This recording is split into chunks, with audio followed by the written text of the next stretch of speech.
Viewers, welcome to my channel Tiwari sir GS classes. और आज का टॉपिक हमारा पुनः जेपीएससी है, जिसको हमने पहले भी देख चुके हैं। और इस संबंध में एक महत्वपूर्ण जानकारी देनी थी और कुछ स्टूडेंट्स को बेस्ट ऑफ लक भी बोलना था। सो आइए हम देखते हैं कि जेपीएससी की जो एग्ज़ाम है वो 19 सितंबर 2021 को पहले से निर्धारित है। बहुत से बच्चों की एडमिट कार्ड जनरेट हो चुकी है। बहुत जगह दूर दूर सेंटर पे गए हैं, किसी का जमशेदपुर, किसी का हजारीबाग, किसी का रांची। और सभी एस्पिरेंट्स को तिवारी सर जीएस क्लासेस की तरफ से बहुत बहुत शुभकामनाएं, बेस्ट ऑफ लक। उनकी एग्जामिनेशन अच्छी हो, वो प्रीलिम्स क्वालिफाई करें, मेंस दें, इंटरव्यू दें और एक अच्छा रैंक लाएं। अंत समय में थोड़ा देखते हैं हम लोग किस प्रकार से जेपीएससी को कंप्लीट कर सकते हैं, प्री को क्वालिफाई कर सकते हैं। उसके लिए कुछ टिप्स, कुछ सजेशंस, कुछ एडवाइस आइए हम लोग देखते हैं for all the aspirants of JPSC. यहाँ मैंने 3 डेट्स दिए हैं, 2003, 2006, 2008, 2010। और पहला टॉपिक है हमारा the quick revision of question bank from Prabhat exams publication com. Means कहने का यह है कि जो स्टूडेंट्स एडमिट कार्ड इशू हो चुका है, वो अपना इशू प्रिंट आउट निकाल चुके हैं, उनकी तैयारी हो चुकी है, वो एक बार क्या कर लेंगे कि प्रभात एग्जाम्स पब्लिकेशन.com के जो मनीष रंजन साहब यानी जो एक आईएएस ऑफिसर है, उनकी बहुत अच्छी बुक है प्रीवियस ईयर की हो, चाहे वो झारखंड स्पेशल की हो, चाहे वो कंबाइंड झारखंड एग्जाम्स के लिए हो। तो उसकी एक क्विक रिवीजन कर लेंगे क्वेश्चन बैंक की। प्रभात एग्जाम्स पब्लिकेशन.com के मनीष रंजन साहब की किताब है, ये आईएएस ऑफिसर हैं, और उसमें जितने भी बारीक तथ्य हैं, बारीक पहलू हैं, उन सबको देख लेंगे बहुत अच्छे तरीके से। इस बुक में मनीष रंजन ने प्रभात पब्लिकेशन वाली बुक में बहुत अच्छे तरीके से क्वेश्चन बैंक और इसकी जो झारखंड स्पेशल आती है, दोनों में चीज़ों को बहुत अच्छे तरीके से और बहुत सुविधापूर्वक एक्सप्लेन किया है। पढ़िएगा तो मज़ा आ जाएगा, मन खुश हो जाएगी। सेकेंड टॉपिक हमारा है Jharkhand special also by Manish Ranjan है बुक्स। कहने का मतलब है कि झारखंड स्पेशल जो बुक है वो नीली कवर वाली और बीच में वाइट रहती है, उसको आप स्पेशली देख लेंगे। बहुत ही लाभप्रद किताब है। समझ लीजिए कि पेपर 1 और पेपर 2 दो पेपर्स हैं। पेपर 2 तो अगर आपने इनका कंफर्म कर लिया तो इसमें कोई डाउट ही नहीं है कि पेपर 1 आपका बचेगा भी। 100 में 60 to 70 आपका श्योर है। और रही बात हमारा तीसरे नंबर पर कि झारखंड में अभी 5 दिन 6 दिन एग्जाम्स बची हुई है, इसमें हम अभी क्या पढ़े स्पेशली जो कि काफ़ी ज़्यादा हमारे लिए लाभप्रद सिद्ध हो, काफ़ी ज़्यादा बेनिफिशियल हो, काफ़ी ज़्यादा बेनिफिटेड हो। आइए उसको एक बार हम लोग थोड़ा नज़र से देख लेते हैं। सबसे पहला चीज़ है झारखंड प्रोटेस्ट। झारखंड में जो आंदोलन हुए, जो विरोध हुए, जो संघर्ष हुआ अंग्रेजों के ज़माने से लेकर के या बिहार से अलग होने की तक को लेकर के, उस सब को एक बारीकी से गहन अध्ययन करते हम लोग को देख लेना है। सपोज दैट तिलका मांझी, बिरसा मुंडा, धरती अब्बा जिनको बुलाया जाता है, जिनके बारे में कहा जाता है कि झारखंड जो थी उन्हीं की संपत्ति थी, उन्हीं की भूमि थी, उन्हीं का एक अंग था, जिनको उन्होंने अंग्रेजों द्वारा बनाए गए कानून में दर्ज करवाया। और ये पूरे तरीके से जो तिलका मांझी का 1855-56 में जो विद्रोह हुआ और किस प्रकार से उनको अंग्रेजों द्वारा फांसी की सजा दी गई, और ये सब कुछ एक एक तथ्यों को बारीकी से देख लेंगे। मैंने पहले बता दिया था कि झारखंड हमारा बिहार का एक सहयोगी राज्य है और झारखंड के लिए स्पेशल कुछ पढ़ना नहीं पड़ता झारखंड स्पेशल में, क्योंकि बहुत सारे एग्जाम्स में जो झारखंड के हैं, जो भी क्वेश्चन वो बिहार के एग्जाम से मैच करते हैं। जैसे आप देखेंगे कि 62वीं जो हमारे यहाँ बीपीएससी की जो परीक्षा हुई थी, 62वीं बीपीएससी जो हुई थी, उसमें आप देखेंगे तो झारखंड के 2016 में जो एग्ज़ाम हुई थी, 18 दिसंबर को जो पीटी हुई थी, इससे पहले वाली 6वीं जेपीएससी, उस पीटी के बहुत सारे क्वेश्चन हमारे 2017 में 62वीं बीपीएससी की पीटी से बहुत मैच किए थे। आप ये तथ्य देखेंगे उससे मिला करके। सो इसलिए हम कह सकते हैं कि झारखंड में कुछ उतना अक्सर खास नहीं देखा जाता है जितना हम समझते हैं। हाँ, कुछ तो विशेषता रहेगी, क्योंकि झारखंड पूर्ण रूप से एक आदिवासी जनजाति वाला क्षेत्र है, आदिवासी जनजाति वाला संख्यक राज्य है। दूसरी तरफ हमको ये देखना है कि रेवोल्यूशन, क्रांतियाँ कब कब कौन कौन सी क्रांतियाँ हुई, जिस तरीके से आज़ादी के लिए मुहिम छेड़ा गया बहुत सारे लोगों के द्वारा, और बहुत तरह के कदम उठाए गए झारखंड के विकास के लिए, झारखंड के प्रगति के लिए, झारखंड के आगामी जो उसके विकास में सिद्ध हो सके। स्पोर्ट्स हमेशा याद रखना है, झारखंड से खेल से 5-6 क्वेश्चन में कोई डाउट ही नहीं है, कोई संदेह ही नहीं है, पेपर 1 में भी और पेपर 2 में भी।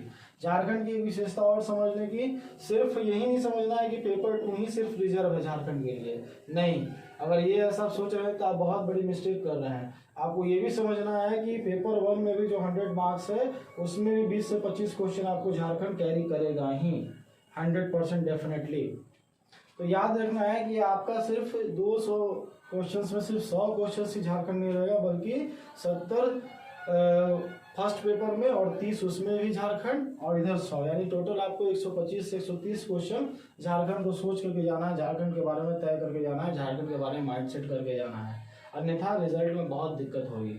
और प्रीवियस कटअप जैसा कि मैंने अपने झारखंड की पहले वाली वीडियो में बता ही दिया है कि 206 थी जनरल की, और अदर स्टेट के हैं तो 206 ही लेके चल रहा है, क्योंकि ओबीसी एसटी एससी का लाभ आपको तो वहां मिलेगा नहीं।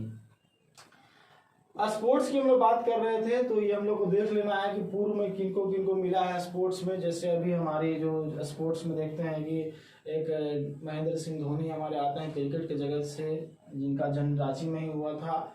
दूसरी तरफ हम देखते हैं Umesh Yadav, fastest bowler of Indian cricket team, वो भी आते हैं स्पोर्ट्स की तरफ से, झारखंड से आते हैं। दीपिका कुमारी आर्चरी में, तीरंदाजी में, वो झारखंड से ही आती हैं। इसके अलावा स्क्वायर से बहुत तरह के खेल हैं जिसमें झारखंड से बहुत सारे बच्चे आते हैं स्पोर्ट्स में, और इस बार उन्होंने टोक्यो ओलंपिक्स में भी अच्छा किया है। यह बात अलग है कि मेडल नहीं ला पाए हैं, दीपिका कुमारी गई थी टोक्यो ओलंपिक्स में। और बहुत प्रकार के स्पोर्ट्स जो हैं, पूर्व में स्पोर्ट्स में अवार्ड्स मिले हैं झारखंड के प्रतिभागियों को, झारखंड के खिलाड़ियों को। और इसमें हम लोग देख सकते हैं कि दीपिका कुमारी जो है एकमात्र बहुत ही चर्चित हैं, और लाकड़ा जो हॉकी प्लेयर की जो झारखंड से बिलोंग करती हैं, उन्होंने भी बहुत अच्छा शानदार प्रदर्शन किया है। उन्हें भी बहुत प्रकार के भारत सरकार के द्वारा इनाम एवं पुरस्कार दिए गए हैं। तो एक बार देख लेना है कि करंट में स्पोर्ट्स का झारखंड का क्या अपडेट है, और पिछले वर्षों में पूर्व में झारखंड का स्पोर्ट्स का क्या अपडेट है। उसके बाद हमारा लिटरेचर आता है, साहित्य। साहित्य में जो आपको आदिवासी जनजातियों के बारे में बताया गया है साहित्य में, या जो भी प्रकार की लिटरेचर्स के बारे में, पोएम्स के बारे में जो आदिवासी जनजातियों से संबंधित जो वर्णित है, उसको भी हम लोग देख लेंगे। क्वेश्चन बैंक में भली भांति 2016 के पेपर 2 में इन सब चीज़ों का जिक्र दिया हुआ है। स्कीम्स हम लोग को देख लेना है। स्कीम्स मतलब योजनाएं, जो स्कीम्स जो हैं, जो लाभप्रद योजनाएं हैं जो झारखंड सरकार के द्वारा चलाई जाती हैं, उन सबको देख लेना है। जैसे पिछला बार 2016 में क्वेश्चन आई थी कि झारखंड सरकार ने ऐसी कौन सी जो जैव ईंधन है, या ऐसी कौन सी जो पदार्थ है, ऐसे कौन सी हमारे घरेलू उपयोग की चीज़ है जिस पर सब्सिडी देने वाला भारत का सबसे पहला राज्य बन गया है। तो यह क्वेश्चन आया था जिसका प्रश्न का उत्तर था केरोसिन। ये 2016 में आपको झारखंड पेपर 1 में एक क्वेश्चन आई थी जो झारखंड स्कीम्स के तहत आती है। इन सब चीज़ों को देख लेना है। बालिकाओं से संबंधित योजना, छात्रवृत्ति से संबंधित योजना, या जितने भी झारखंड के वेलफेयर, भलाई के लिए, विकास के लिए, उनकी उन्नति के लिए जो कुछ भी जरूरी संभव प्रयास है जो झारखंड सरकार ने उठाया है, लिया है, उसको भली भांति अच्छे तरीके से देख लेना है। प्रोजेक्ट्स में रिवर प्रोजेक्ट जैसे हो गया, तिलैया बांध हो गया, या नदी घाटी परियोजना हो गया, जितने प्रकार की जलीय जीवों के जो संरक्षण की बात है, या दामोदर वैली प्रोजेक्ट जो कि बिजली उत्पादन करने में प्रमुख भूमिका अदा करती है, उसको भी हम लोग को देख लेना है एक बार। और सबसे मोस्ट इम्पोर्टेंट और मोस्ट कन्वीनियंट चीज़ जो 4th नंबर में मैं आपको बताना चाह रहा हूँ, छोटा नागपुर टेनेंसी एक्ट, जिसको रांची अब वर्तमान में जानते हैं, छोटा नागपुर टेनेंसी एक्ट, ये याद रखना है। ये हमेशा से क्वेश्चन आ रहा है, इससे भर भर के क्वेश्चन रहेंगे। 10 से 15 क्वेश्चन छोटा नागपुर टेनेंसी एक्ट से आपको डेफिनेटली पेपर 2 में रहेंगे ही रहेंगे, इसमें कोई डाउट नहीं है। और इसको हम लोग को पूरे अच्छे तरीके से देख लेना है। सारा कानून है, वहाँ के जमींदारी और स्थायी बंदोबस्ती और विभिन्न प्रकार के जमीन से संबंधित जो कानून है, वहाँ झारखंड सरकार के द्वारा इन सब चीज़ों से संबंधित प्राचीन जमाने से बना हुआ चलता आ रहा है, अंग्रेजों के ज़माने से ही। और भारत सरकार और झारखंड सरकार ने उसको गौरतलब लागू रखा है। दूसरी तरफ हमारा आती है संथाल परगना एक्ट, ठीक है, टीनेंसी एक्ट। संथाल परगना, संथाल मतलब आदिवासी जनजातियों के नाम पर इस एक्ट का नाम रखा गया है। इसमें बहुत तरह का चीज़ों का जिक्र है, वर्णन है। इसमें हम लोग को जैसे याद रखना है कि झारखंड में कोई भी व्यक्ति बाहर का डायरेक्ट रूप में ज़मीन नहीं खरीद सकता है, उसको किसी और व्यक्ति के थ्रू मिला जुला करके परमिशन ले करके और एक कास्ट से एक कास्ट होने के बावजूद ही खरीदा जा सकता है। बहुत तरह का रूल्स है वहाँ पर झारखंड में लैंड परचेजिंग का, लैंड सेल एंड बोरो का, उसको हम लोग को देख लेना है। मोस्ट इम्पोर्टेंट फैक्ट, अगर संथाल परगना एक्ट और ये छोटा नागपुर टीनेंसी एक्ट अगर आप करके जाते हैं, इसमें कोई डाउट नहीं है कि आपके बहुत सारे maximum question easily 100 out of 130 out of 50 to 40 आपका सॉल्व हो जाएगा। 40 to 50 130 आउट ऑफ, आप में कोई डाउट नहीं है कि आप कवर करके आएंगे। और सबसे most important and most relevant, मतलब जिसको हर कोई इजीली कवर अप कर सकता है और लगभग 90% कवर अप रहता है, that is we call usually is static GK, static general studies और स्टैटिक जनरल नॉलेज। सो ये क्या है, जो घटना चक्र, जो घटनाक्रम जो बदल न सके, जो फिक्स रहे, जो का त्यों रहे, जो ऑलरेडी कांस्टेंट है। स्टैटिक मतलब क्या, फिक्स, स्थिर। और जनरल स्टडीज मीन्स सामान्य अध्ययन, यानी कहने का मतलब जो बदल न सके वैसे सामान्य अध्ययन को, वैसे सामान्य ज्ञान को हम लोग को कंठस्थ रखना, याद रखना है। बहुत लोगों का या बहुत सारे स्टूडेंट्स का ऑलरेडी पहले से पढ़ा हुआ रहता है, बस उसको एक क्विक रिवीजन कर लेना है, उसको क्विक एक स्टोर कर लेना है, जो कुछ भी फॉरगेट किए हैं उसको फिर से वापस रिन्यू कर लेना है। तो जैसे मान लेते हैं फॉर एग्जांपल हमारा हिस्ट्री, ज्योग्राफी, इकोनॉमिक्स, सिविक्स, आपका फिजिक्स, केमिस्ट्री, बायोलॉजी जो भी है, ये सब चीज़ों को जो एक लंबे समय से निरंतर पूछा जा रहा है, रिपीट हो रहा है, या उसमें भी कुछ न्यू इनोवेशंस हुए हैं, उनको भी देख लेना है लगभग। इसके लिए हमने ब्रैकेट में करंट अफेयर्स इसका ऑलरेडी जिक्र कर दिया है। यहाँ मान लेते हैं कि थोड़ा बहुत अगर चेंजिंग आता भी है तो उसको हम लोग वो भी देख लेंगे, इसीलिए मैंने जनरल नॉलेज नहीं दिया, जनरल स्टडीज लिखा है कि कुछ हल्के फुल्के चेंजेस आएंगे तो करंट अफेयर्स के रूप में उसको हम लोग देख लेंगे कि हाँ भाई क्या स्टैटिक जीके में थोड़ा बहुत फेरबदल हुआ है, उसको भी देखना जरूरी है।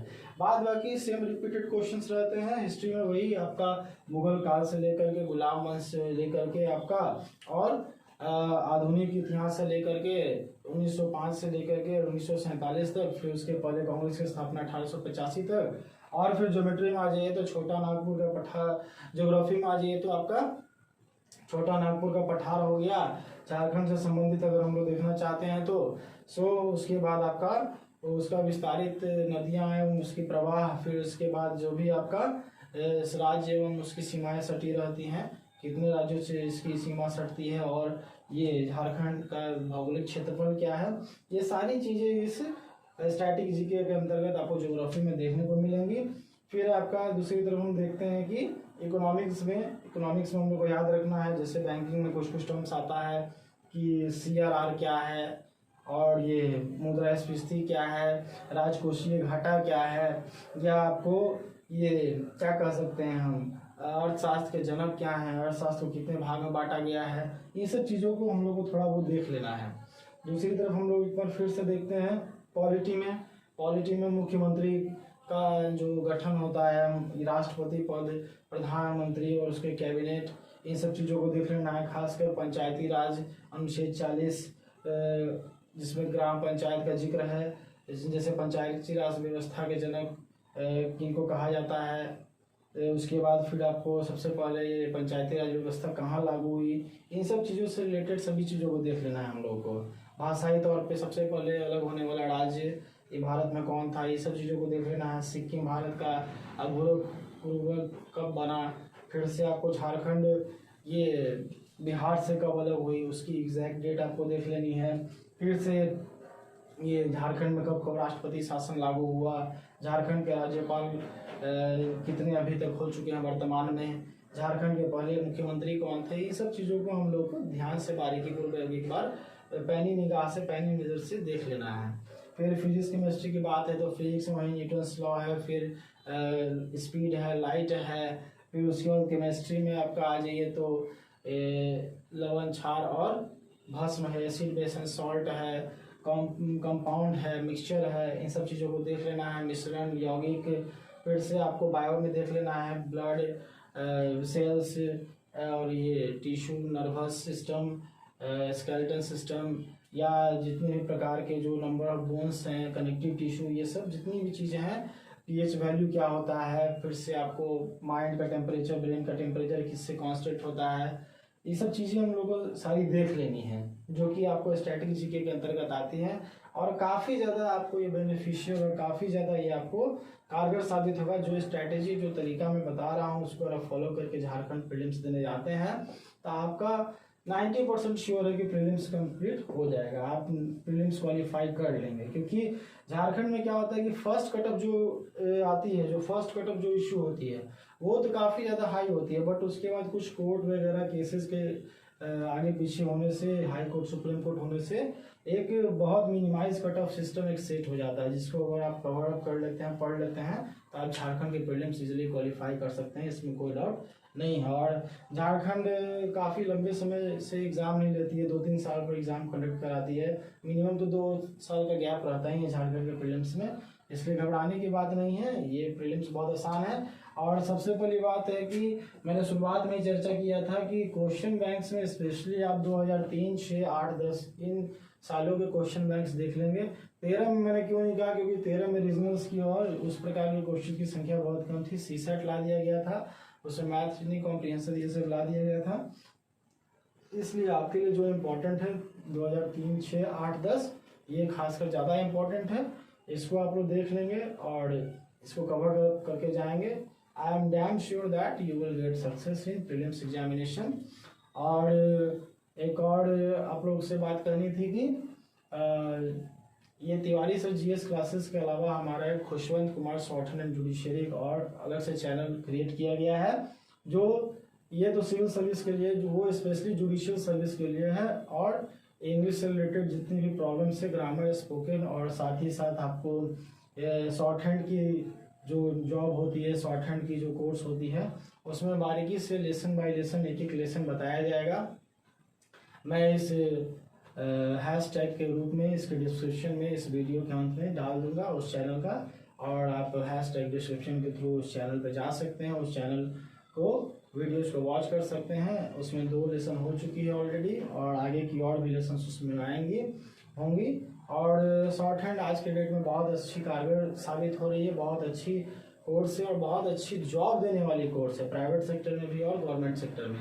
शॉर्ट हैंड आप बेसिकली अगर अच्छे तरीके से सीख लेते हैं, आपकी 80, 100 या 120 स्पीड हो जाती है, तो आपको 20-25 हज़ार, 30 हज़ार, 40 हज़ार की जॉब कहीं नहीं गई, एनी टाइम आप कमा सकते हैं, चाहे वो कोर्स हो, चाहे मीडिया रिपोर्टिंग हो, चाहे कहीं भी हो। अगर आपका शॉर्ट हैंड बेस्ड है तो आप इजीली मनी अर्न कर सकते हैं, आप अच्छा एम्प्लॉयमेंट जनरेट कर सकते हैं अपने लिए।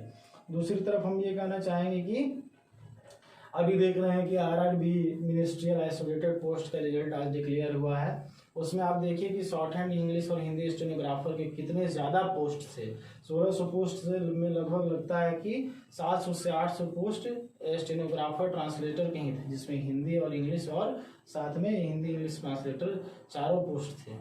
तो सोचिए कि शॉर्ट हैंड का हर एक डिपार्टमेंट में कितना महत्व है, खासकर पर ईयर तो एसएससी स्टेनोग्राफर की वैकेंसी आते ही है सेंट्रल गवर्नमेंट, भारत सरकार के द्वारा, तो उसको तो आप ऑलरेडी इजीली क्वालिफाई कर सकते हैं। अगर आप चाहते हैं उसमें प्रीलिम्स निकाल करके स्किल टेस्ट देना, तो आप हमारे Khushwant Kumar short hand and judiciary channel से जुड़ जाएं। उस पर पर डे हर एक लेक्चर दिया जाएगा, और लगभग 6 मंथ्स का पैकेज है, 3 मंथ्स में करा दिया जाएगा, और उसके बाद हम लोग डिक्टेशन चलेंगे उस पर। हर डे एक कैलाश चंद्रा या शॉर्ट हैंड वाली डिस्क्रिप्शन की जो डिक्टेशन बुक होती है उससे आपको डिक्टेशन कराया जाएगा, ताकि आपकी स्पीड आ सके, आप उससे बहुत कुछ सीख सकें, और शॉर्ट हैंड की जो एग्ज़ाम है उसको आप निकाल सकें। बहुत अच्छी ये कोर्स होती है, और इससे होने वाली जॉब बहुत अच्छी होती है। आप हमारे चैनल से जुड़े रहें, short hand and judiciary Khushwant Kumar वाले चैनल से, जिसमें आपका शॉर्ट हैंड भी कवर अप होगा और जुडिशियल भी जो भी आपको नॉलेज है वो कवर होगा। Because I am already LLB and UGC NET qualified, so that's why I am telling you to go for that. So अब तक के लिए इतना ही, और नेक्स्ट हम लोग मिलेंगे अनदर वीडियो में। और अनदर वीडियो नोटिफिकेशन से रिलेटेड भी रहेगी, और जल्दी मैं history, civics, geography, physics, chemistry, bio से रिलेटेड वीडियोस डालने वाला हूँ।